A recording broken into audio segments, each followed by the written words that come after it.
On October 26, 2003, MTV debuted a new series called Viva La Bam. Acting as a spin-off for the pop culture phenomenon that was Jackass, Viva La Bam chronicled a heightened, sensationalized version of the day-to-day life of Bam Margera. In today's video, we'll be taking a look at Viva La Bam 20 years after it first premiered. So sit back, relax, dust off your brimmed beanie, grab a glass of prune juice, and double check that AARP subscription because we're all getting old as fuck.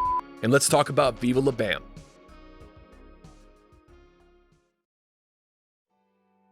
After wrapping up its third season in August of 2001, MTV's Jackass officially came to an end. The show was nothing short of a ratings juggernaut, but Knoxville and the rest of the cast and crew were frustrated with the creative limitations imposed by the Broadcast Standards and Practices Department at MTV. The answer to that issue was Jackass the movie, which abided by much looser restrictions with an R rating. The film made almost $80 million on a budget of $5 million. And at the time of its release, Jackass the movie was intended as a grand finale. Clearly, that didn't happen. But MTV wasn't going to leave any money on the table by just letting this franchise die out. So they ordered 2 TV show spin-offs that were set to debut on a new programming block called Sunday Stew in October of 2003. Those shows were, of course, Viva La Bam and Wildboyz. Oh shit, Wildboyz is turning 20 also? We'll get back to that one later on in the video. Even though Bam had a built-in audience from his skateboarding endeavors, the CKY videos, and Jackass, MTV wanted to see a pilot episode of Viva La Bam before they ordered a full season. The main cast members of the show were obviously Bam, along with the CKY crew comprised of Ryan Dunn, Brandon DiCamillo, Chris Raab, and Rake Yohn.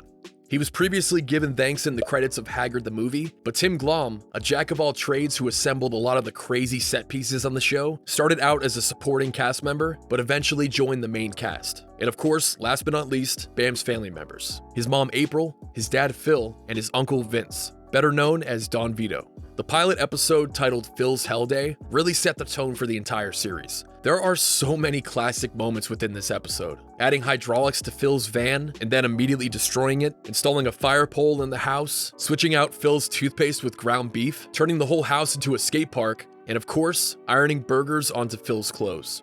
Speaking of Phil's clothes, it's a little known fact that his outfit from episode 2 of the show was the look that inspired the term drip. But clearly MTV liked what they saw in that pilot episode because they ordered a full season of Viva La Bam. Even though a bunch of absolutely batshit crazy stuff went down during the first season, this one feels the most contained and simplistic out of the 5 seasons that we got from this show. I mean, other than one episode dedicated to Las Vegas and a quick trip to Atlantic City in the pilot, the entire season takes place within the vicinity of Westchester, PA. Pound for pound, I think that the scavenger hunt episode is the absolute best of the introductory season.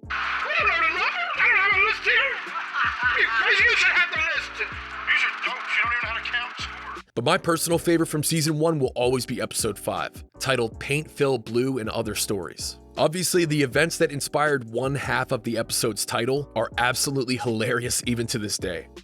Decorative and design it. Contrasting blues make it look decorative. The fact that Phil and Ape still live in the house from season 1 of the show and continue to find splotches of blue paint 2 decades after this episode was filmed just makes me so happy. That blue was like the gift that kept on giving. And there are times when I'm on the phone and I'll look under the cabinet and I'm like, God, man. See, it's a little reminder. I'm like, I have painted this 500 times. But the segment of the episode where Bam, Dico, and Rake dig a tunnel into Don Vito's house while Dunn and Raab keep him occupied is just one of the all-time greats. The shenanigans that Ryan and Chris got into while hanging out with Don Vito are hysterical, but the payoff the next day when they burst out of the floor and Don Vito reacts angrily gets me every time. You're mentally insane, all idiots. As the series went on, the concepts and settings only got bigger. In a 2017 interview with the 9 Club, Bam revealed that the budget MTV provided for Viva La Bam was, at one point, $300,000 per episode. That budget allowed for the show to be taken to different locations around the world, not to mention massive set pieces. A good example being the State of Bam from season 4. If you weren't there to witness the growth of Viva La Bam, it's probably pretty hard to understand just how big this show eventually became. No exaggeration, I remember seeing dozens of kids rocking this Element Bam shirt or this Audio Heartogram shirt during my first week of 7th grade in 2005. And I'm not gonna sit here and pretend like I didn't conform. because I definitely stepped onto the school bus on the first day wearing this exact Element shirt. But Viva La Bam was often criticized for being scripted or staged. It happened when the show was in production, and it's still happening today, especially as more and more people who first watched the show as adolescents revisit the series as adults. Going back to rewatch some episodes for the making of this video, I will admit that there's a noticeable increase in the amount of forced moments or acting as the series goes on. For example, in Season 5, Episode 5, Limo vs. Lambo, there's a moment where Dico calls Bam while driving behind his stolen Lamborghini. If you understand how reality television works, you can sort of just laugh about these types of moments and continue to enjoy the show for what it is. Clearly, the general story beats of every episode were pre-planned. MTV wasn't just going to send a massive production crew down to Westchester so that they could film the guys sitting around a table wondering what they were going to do that day. They had to do things like plant a cannonball in the woods behind Bam's house for the guys to stumble upon, because moments like this kick off the plot of each episode in a more natural way for the viewer. A few years ago, Chris Raab had Joe Franz on his podcast, who worked on Viva La Bam as director of photography. During the interview, Joe pulled out a script from the pirate ship episode of Viva La Bam that was drafted up by one of MTV's writers. From what he read off, fans of this show should be really glad that the CKY crew didn't bend to the will of MTV, because they would have absolutely ruined this show. As April talks, she's unable to open a mayonnaise jar. Well, she hands the mayonnaise jar to Bam, but he can't open it either. Bam tells Dunn to get Rake to open it. He hands the jar of mayonnaise to April and says, when Rake comes down, ask him to open the mayonnaise. April is confused, but agrees. I'm going to show you that this is the script, and I'm going to throw the head out because that's what we normally would have done. Well, you forgot about the Tim Glomb part. Oh, exactly. People also often forget the fact that for the massive impact that this show had on MTV, it really wasn't being produced for that long. The entirety of Viva La Bam consists of 5 seasons, with 8 episodes per season. And those 5 seasons were cranked out in a time span of less than 2 years. If certain aspects of the show hadn't been staged, there's just no way that MTV's output expectations for this series would have been met. But that constant output really impacted the lives of the cast and crew in negative ways. Chris Raab has spoken candidly on his podcast about the final day of filming on the show, and the fact that once the camera stopped rolling, he basically ditched everybody and started a new life. I mean, yes, there was a falling out with Bam. I had gotten to a point with him where I couldn't stand to be around him. With the ego, with the way that fame had done that to him, with the way, that he had treated some of us and those kind of things. And so I was completely furious and over it. That's why he was completely absent for the Viva La Spring Break special in 2006 and sort of fell out of the spotlight for several years. But the cast member who was most affected by this series, and this shouldn't come as a surprise, was Bam. He received his own epically latered special a few years back. Definitely give that a watch if you haven't yet. But in that special, he stated that Viva La Bam essentially took over his daily life for the 2 years that it was being produced. He missed out on skate tours with Element and stopped skating as much in general. Throw in the fame that he received for being the face of a massive MTV show, and you have a recipe for disaster. Both during and after Viva La Bam's run, Castle Bam turned into a party destination, which was the starting point for Bam's drug and alcohol problems. A lot of people love to use Bam as the poster boy for a downward spiral, but if you take a step back and look at the lifestyle that he got himself into, this could have happened to almost anyone. Jackass and CKY popped off when he was in his early 20s, and Viva La Bam exploded when he was between the ages of 24 and 26.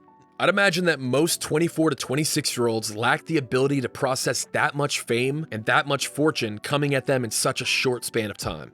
Another cast member who didn't handle fast fame in a great way was Bam's uncle Don Vito. During his time on the show, he became a fan favorite for both his angry outbursts I don't want to play in the Civil War. I don't want to. I never born back then. Oh, get me out of here, man. and his signature gibberish speak. Nobody knows what they're doing. In August of 2006, Don Vito was arrested on suspicion of inappropriately touching a 12 and 14-year-old girl during 2 separate public appearances.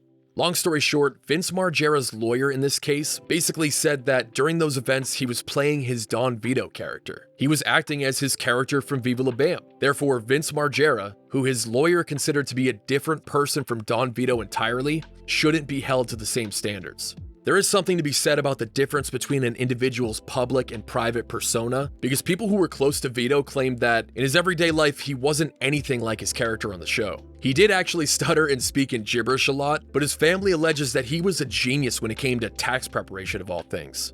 But being able to flip a switch in your brain and transform yourself into a beloved character doesn't give you a free pass to act like a belligerent fool or perform weird, disgusting, creepy actions on your fans. But Viva La Bam still stands as one of the biggest shows that MTV ever produced. Some might say that it hasn't aged very well, but if you can suspend some disbelief during the staged or scripted moments of the series, this show is still extremely entertaining. My two favorite cast members have always been Brandon DiCamillo and Ryan Dunn. Dico's improvisational skills on this show were just something else entirely. Tandem wake up, you know what that is? No? Well, it's a cornucopia of pleasurable fun synchronized with another wake up for everyone to enjoy. Oh boy. Some of the crazy off-the-cuff shit he said during his time on this show has lived in my head rent-free for years. Every time I see a bottle of Pantene, I think of this moment. Someone give me some Pantene. Every time I hear someone say New Jersey, I have to repeat it back in my head like this. What is the capital of New Jersey? Ryan Dunn, on the other hand, was the king of subtle, sarcastic humor. Glomb, shut up. Nobody wants to hear from you. And I promised earlier that I would talk about Wildboyz. As a kid, I could not stand this show. I was never the biggest fan of Steve-O when I was younger, and I was too stupid to understand the genius of Chris Pontius' humor. Luckily, over time, all of that changed. So when I did finally give Wildboyz a chance as a teenager, I really enjoyed it.